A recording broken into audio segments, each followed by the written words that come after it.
Po, të falenderoj për pyetjen, patjetër unë personalisht me qenë se po më pyet mua, duke qenë se unë jam antar i kryesisë, kështu që mund të flas për pjesën personale, jam i angazhuar pothuajse me kohë plot me çështjen e Bashkisë Tiranës, më pak kohë me thënë drejtën kemi për të ndjekur pjesën tjetër, por në një ditë kur krimi shënon këtë lloj situate siç ka shënu ditën e sotshme, themi drejtën, vendet për deklaratat, vendet për luftën ndaj krimit, për rezultatet e tjera, në fakt ne duhet të analizojmë gjitha bashkë në kontekst.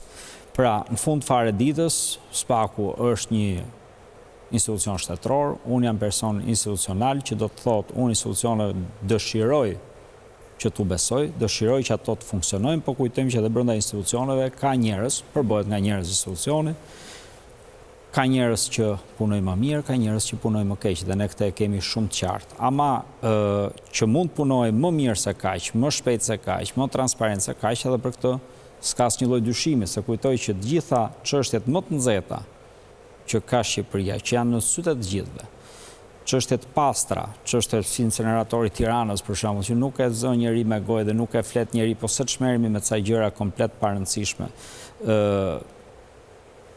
Nga drejtësia. Ulin me thënë drejtën pak të lloj besueshmërie në kuptimin që kur gjërat e qarta nuk hetohen, nuk shifen, nuk gjëmohen nga mbrapa e me radhë, ky diskutim është i madh. E dyta, krimi zgjedhor që fatkeqësisht në Shqipëri vazhdon nuk hetohet pothuajse fare.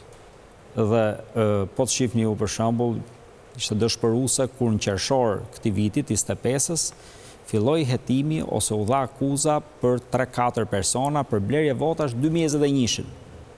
Kur tashmë gjithçka ka mbaruar, gjithë legjislatura ka mbaruar, pra as parandalon, as do shkon dot kohë, nuk jep dot sinjal modeli ndryshimi e me radhë. Institucionet duhet jenë për të shërbyer në kohë reale. Sa më të shpejt, patjetër, kanë kohët e veta procedurale, ne s'mund t'i heqim ato.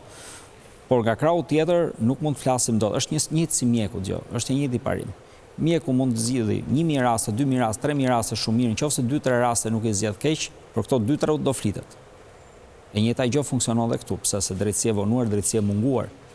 Dhe në këtë parim neve këtë duhet të shohim. Dhe patjetër i takon parlamentarëve, i takon njerëzve juristëve të tjerë që merren me drejtësinë. Po ka shpëtuar nga vdekja mjeku, po ndërkohë ti ke edhe disa diagnozat të tjera, vlen që të komplimentohet mjeku apo jo? Sepse nuk është një pacient, ti mund zgjidhësh 4-5 pacientë shumë mirë, po pastaj lën dhe neglizhon disa të tjerë. Një pacient neglizhosh dhe dënohesh nga kodi penal, një të neglizhosh. Gjithë 50 vjet ke punuar siç duhet, po ke neglizhuar një rast, dënohesh nga kodi penal. E tillë është ligji. Kështu që në këtë aspekt do të organizojmë dhe do të flasim dhe institucionet, sepse ne sot kemi një kryetar bashkie në burg për çështje krejtësisht minore, ndërkohë incineratori vazhdon nuk ekziston. Është thirr zvendës kryeministra në SPAK, incineratori vazhdon nuk ekziston. Ka një zvendës kryeministër tjetër në Rati, incineratori vazhdon nuk ekziston.